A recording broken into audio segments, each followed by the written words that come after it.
everybody. We're so pleased that you're joining us for a story time today. Even my dog likes to read. His name is Serendipity, a mouthful. And who am I? Well, I'm a volunteer with the Foster Grandparent Program, and I'm so pleased for that. My name is Mimi Martha. Today, I'd like to offer you a book called The Librarian of Basra, a true story from Iraq, written and illustrated by Jeanette Winter.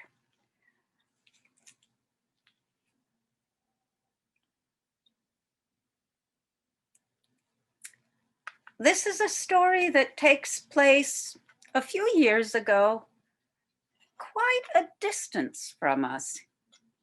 Here we are in Vermont in North America, and if we were to hop on a plane, it would take us, at least across the Atlantic Ocean, across Europe, and here to Iraq on the Persian Gulf. It would take us at least 14 hours.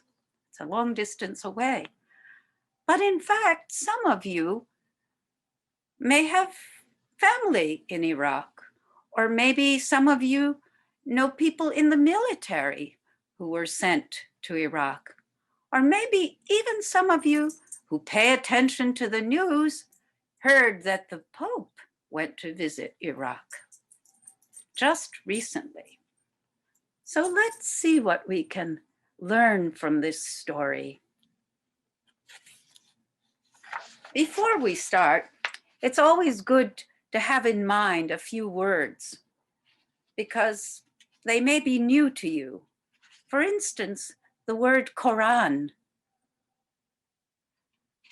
The Quran is the holy book of people who practice the religion of Islam. And then another word that you may or may not know, but it's a useful one, is rumor. Now, what's a rumor? It's when you hear something, but you're not quite sure. Is it true? Or is it false? Or is it something that people are just saying and you need to test it out to see what the truth might be? The Librarian of Basra, a true story from Iraq.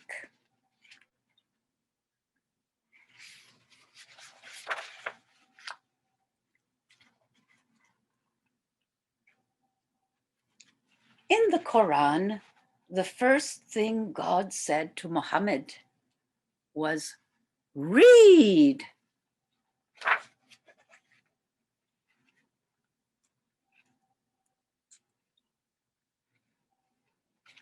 Aliya Muhammad Bakr is the librarian of Basra, a port city in the sand-swept country of Iraq.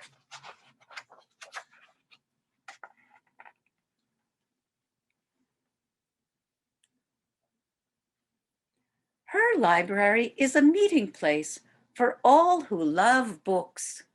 They discuss matters of the world and matters of the spirit.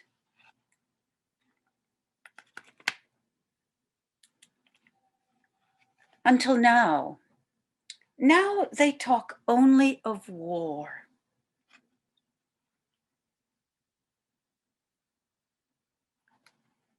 Will planes with bombs fill the air?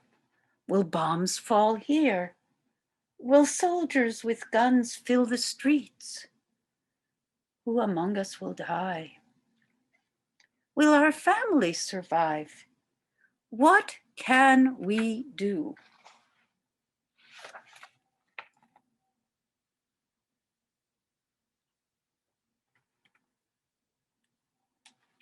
Aliya worries that the fires of war will destroy the books, which are more precious to her than mountains of gold. The books are in every language, new books, ancient books, even a biography of Muhammad that is 700 years old. She asks the governor for permission to move them to a safe place. He refuses.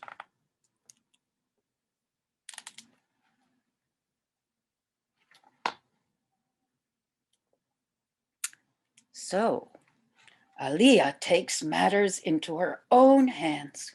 Secretly, she brings books home every night, filling her car late after work.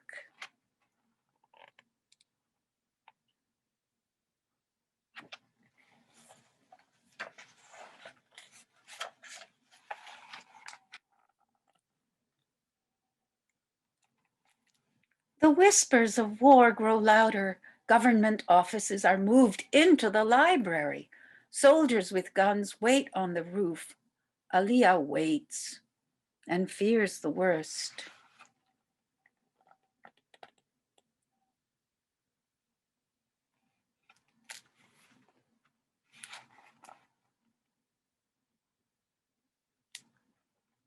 Then rumors become reality.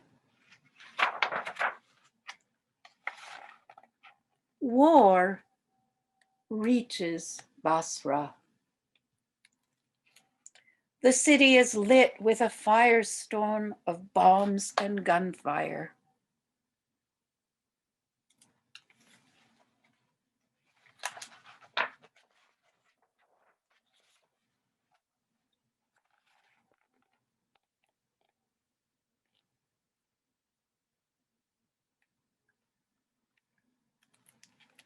Aliyah watches as library workers, government workers, and soldiers abandon the library. Only Aliyah is left to protect the books. She calls over the library wall to her friend Anis Mohammed, who owns a restaurant on the other side. Can you help me save the books?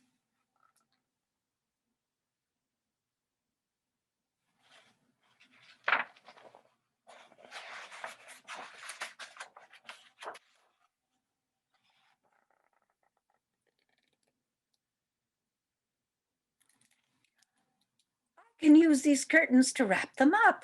Here are crates from my shop. Can you use these sacks? The books must be saved.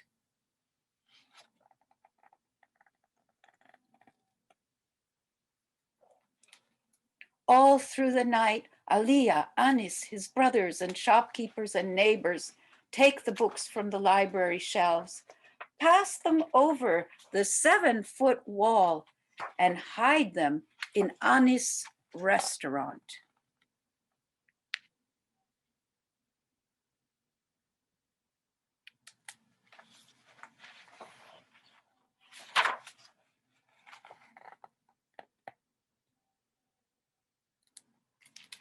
The books stay hidden as the war rages on.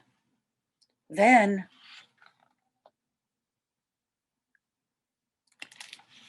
9 days later, a fire burns the library to the ground. The next day,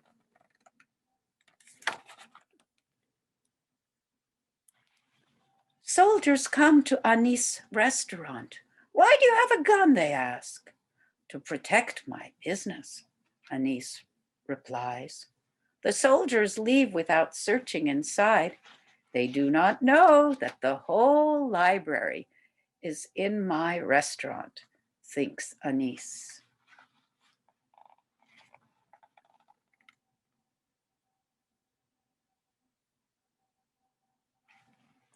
At last, the beast of war moves on. Aliyah knows that if the books are to be safe, they must be moved again while the city is quiet. So she hires a truck to bring all 30,000 books to her house and to the houses of friends.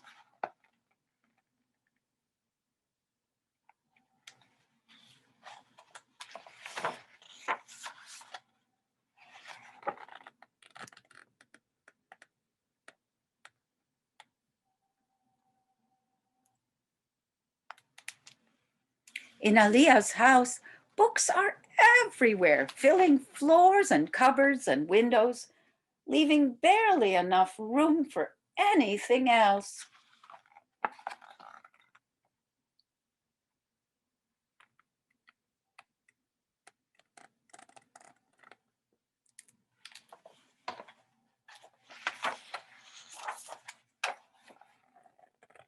Aliyah waits.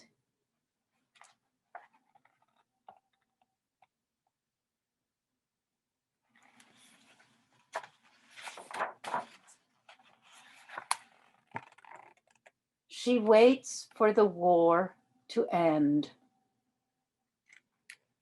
She waits and dreams of peace.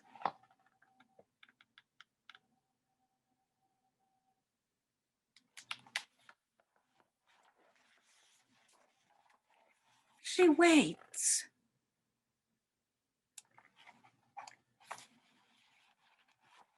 And she dreams of a new library.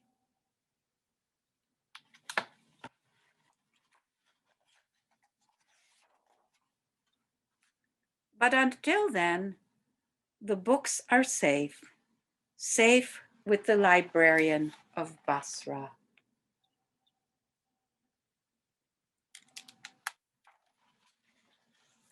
Thank you for joining me for this story. I have good news for you.